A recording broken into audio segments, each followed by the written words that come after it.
Hi everyone, I am Aiman Khan and welcome to law aid by Aiman.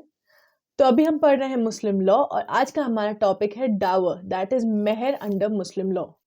तो जैसे मैं आपको बता चुकी हूँ कि जो प्री इस्लामिक अरेबिया था उसमें औरतों को बहुत ही कम राइट्स दिए जाते थे, close to no rights, right. And उसमें women were considered as properties. जो शादी थी वो different kinds of sexual relationships होती थी। तो बेसिकली जो प्री इस्लामिक अरेबिया था उसमें 3 तरह की शादियां होती थी, शिगर, बीना और बाल। Shigar was a kind of marriage जिसमें आटा साटा होता था। आटा साटा मतलब एक्सचेंज होता था। In shighar marriage a man would give his sister और डॉटर टू अनदर, और कंसिडरेशन में जो दूसरा होता था वो अपनी बहन या बेटी को उस मैन को देता था। ये होती थी शिगर मैरिज। नेक्स्ट है बीना मैरिज। बीना मैरिज में ये होता था कि जो हस्बैंड है वो अपनी वाइफ को घर नहीं लाता था, जस्ट उसको विजिट करता था उसके पेरेंट्स या गार्जियन के घर में। वाइफ थी उसको सदिका कहा जाता था, एंड जो गिफ्ट या प्रॉपर्टी या मनी जो हस्बैंड वाइफ को देता था उसे सदक कहा जाता था। ओके, नेक्स्ट वाज बाल। बाल मैरिज में वाइफ के फादर को मिलता था द डावर अमाउंट। जैसे बीना मैरिज में वाइफ को मिलता था, वैसे ही बाल मैरिज में वाइफ के फादर को मिलता था। तो ये 3 तरह की शादियां देखी जाती थी प्री इस्लामिक अरेबिया में। Now with the advent of इस्लाम बहुत सारे राइट्स मिले थे औरतों को, बहुत सारी सिक्योरिटीज मिली थी। जैसे पहले हस्बैंड्स जो होते थे वो फॉल्स चार्जेस पे अपनी वाइफ को डिवोर्स कर देते थे, उनकी कोई अकाउंटेबिलिटी नहीं होती थी। पॉलीगैमी पहले भी थी लेकिन there was no accountability of husbands, right. With the advent of Islam prophet Mohammed ने बहुत सारे राइट्स दिए औरतों को ऑन देयर हस्बैंड्स। उन्होंने हस्बैंड्स को अकाउंटेबल बनाया टू मेंटेन देयर वाइव्स। उन्होंने राइट्स दिए, इनहेरिटेंस का राइट दिया, and many other rights that were granted to women. तो basically Islamic Arabia was a contrast to pre Islamic Arabia. Okay, ये हो गया हमारा history.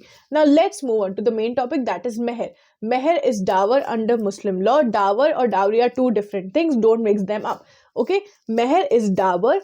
Mehar is an obligation on husbands. ये कंसिडरेशन ऑफ मैरिज भी होता है लेकिन it's more like an obligation कि हस्बैंड को अकाउंटेबल होना पड़ता है to maintain the wife. Okay, उसके लिए एक मेहर अमाउंट होता है जो कि या तो शादी के टाइम फिक्स कर दिया जाता है, और फिक्स नहीं भी होता है तो भी at any certain point of time मेहर देना पड़ता है। और तो इससे भी हमें मेहर की इंपॉर्टेंस पता चलती है कि मेहर भले ही शादी के टाइम फिक्स हो चाहे ना हो, मेहर एक वाइफ को मिलना जरूरी होता है। Abdul Kadir versus Salima. It was held कि जो डावर है under Muslim law is a sum of money या कोई और प्रॉपर्टी जो कि हस्बैंड प्रॉमिस करता है टू बी पेड और delivered to the wife in consideration of marriage, and even when no dower is expressly fixed और mention at the marriage ceremony, जो लॉ है वो राइट ऑफ डावर देती है वाइफ को, भले ही फिक्स हो या ना हो। तो अब हम डिस्कस करेंगे object of mehr. Object of mehr 3 होते हैं। पहला, it's to impose an obligation on the husband. दूसरा, जो हस्बैंड आर्बिट्ररी यूज कर सकता है डिवोर्स राइट्स का जो उसको मिले हैं उसको चेक करने के लिए। और तीसरा, to maintain the wife after the divorce और डेथ ऑफ हर हस्बैंड। एक हस्बैंड जो है वो कभी भी मैरिज के बाद डावर अमाउंट इंक्रीज कर सकता है, और एक वाइफ जो है वो उस डावर अमाउंट को या तो डिक्रीज कर सकती है या तो उस पूरे डावर को सेट असाइड कर सकती है। लेकिन ये राइट वाइफ को तभी होता है जब वो एक एज ऑफ प्यूबर्टी अटेन कर चुकी होती है। Okay, but remission of Dawar जो है वो कुछ केसेस में अलाउड नहीं है। फॉर एग्जाम्पल, अगर एक वाइफ को लगता है कि उसका हस्बैंड उससे इनडिफरेंट है या उसका ख्याल नहीं रख रहा है या उस पर ध्यान नहीं दे रहा है, तो वो सिर्फ उसको मनाने के लिए अगर डावर रेमिट कर देती है तो that is not allowed under Islamic law. Now let's move on to the types of Dawar या मेहर। डावर या मेहर 2 तरह के होते हैं, स्पेसिफाइड और कस्टमरी। स्पेसिफाइड फर्दर 2 भागों में बांटा जाता है, दैट इज प्रॉम्प्ट और deferred. If the dower is stated in the marriage contract तो स्पेसिफाइड डावर होता है। स्पेसिफाइड डावर जो है वो गार्जियन या पेरेंट्स भी स्पेसिफाई कर सकते हैं या तो इंक्लूड करवा सकते हैं कॉन्ट्रैक्ट में in the marriage of miners.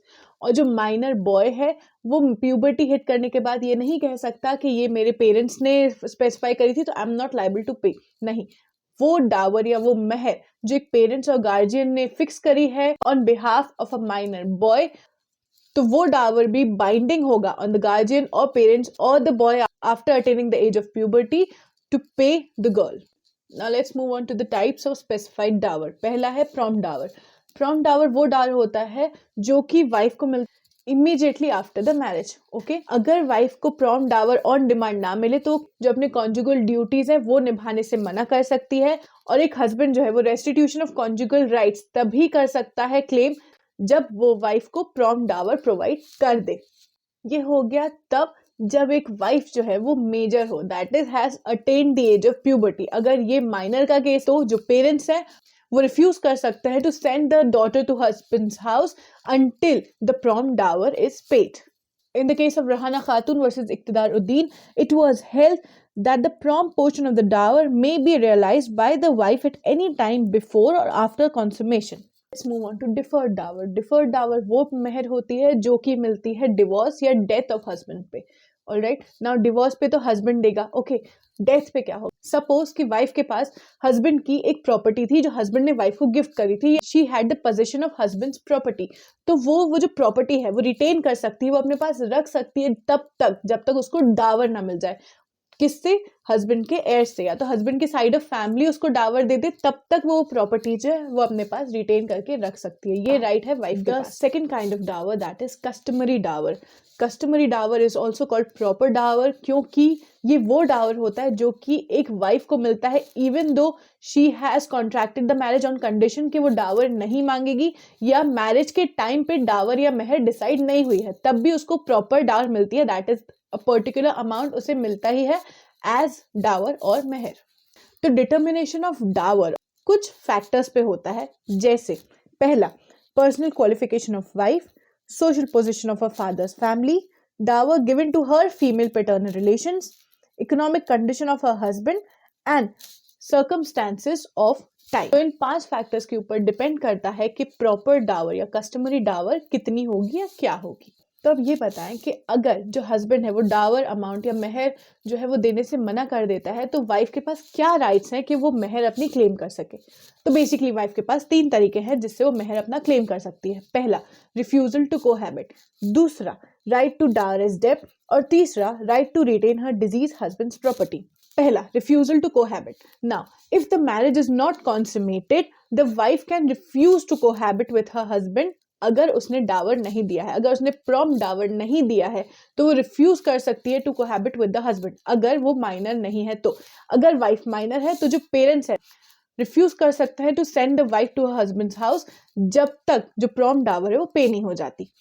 अब यहाँ ये केस है बिफोर और आफ्टर कॉन्समेशन का। अगर बिफोर कॉन्समेशन होता है तो फिर जो वाइफ है she is entitled to the dower amount, तब तक वो कोहैबिट नहीं करेगी अपने हस्बैंड के साथ, वो उसके पास राइट है। लेकिन अगर कॉन्समेट हो चुकी है मैरिज तो क्या होगा? In the case of Rabia Khatoon versus Mukhtar Ahmad, ये है 1966 का केस। इसमें ये हुआ था कि if the suit is brought after sexual intercourse has taken place with her free consent, the proper decree to pass is not a decree of dismissal but a decree for restitution conditional on payment of dower. मतलब husband को restitution of conjugal rights allow कर दिया जाएगा on condition of payment of prompt dower. दूसरा है right to dower as a डेब्ट। Privy council ने ये कहा है कि जो डावर है या जो मेहर है वो हस्बैंड पे एक डेट होता है ऑफ वाइफ, और अगर हस्बैंड की डेथ हो जाती है तो वाइफ जो है वो हस्बैंड की प्रॉपर्टी से वो मेहर लेगी। अगर हस्बैंड जिंदा है तो हस्बैंड से क्लेम करेगी। And the third is right to retain her husband's property. ये मैं पहले भी बता चुकी हूँ कि अगर एक वाइफ के पास विदाउट एनी फ्रॉडुलेंट एक्ट अपने हस्बैंड की प्रॉपर्टी है तो जब तक उसका डावर अमाउंट पे नहीं होता है, जब तक उसका मेहर पे नहीं होता है, तब तक वो जो प्रॉपर्टी है वो उसका पोजीशन अपने पास रख सकती है। Now let's look at some of the differences between Sunni and Shia law on the point of mehr. Alright, first है कि स्पेसिफाइड डावर में मिनिमम लिमिट है 10 dirham under Sunni law and there is no minimum limit in Shia law. Proper dower में there is no limit in Sunni law, but there is limit in Shia law, that is 500 dirhams. Specific dower में there is no maximum limit under Sunni law, but it is under Shia law. Sunni law में भले ही at the time of marriage contract में specify नहीं किया गया हो डावर, तब भी एक wife को proper dower मिलेगा. She is entitled to a particular sum, एक प्रॉपर डावर के लिए वो एंटाइटल होती है। लेकिन शिया लॉ में ऐसा नहीं होता। अगर शिया लॉ में कॉन्सुमेट नहीं हुई है मैरिज तो वाइफ एंटाइटल नहीं होती है for the dower amount. Next is वो अग्रीमेंट जो ये कहता है कि डावर अमाउंट नहीं दिया जाएगा वो वॉइड होगा अंडर सुन्नी लॉ, और ऐसे अग्रीमेंट अंडर शिया लॉ वैलिड होते हैं अगर जो वाइफ है वो सेन है और एक अडल्ट है। Next and the last is in the absence of an agreement only a reasonable part of dower is presumed to be prompt, but Shia law the whole dower is presumed as a prompt dower. तो ये होगा differences between Sunni and Shia law on dower, and this was the conclusion of mehr. In my next topic we're going to discuss divorce. Good luck, bye.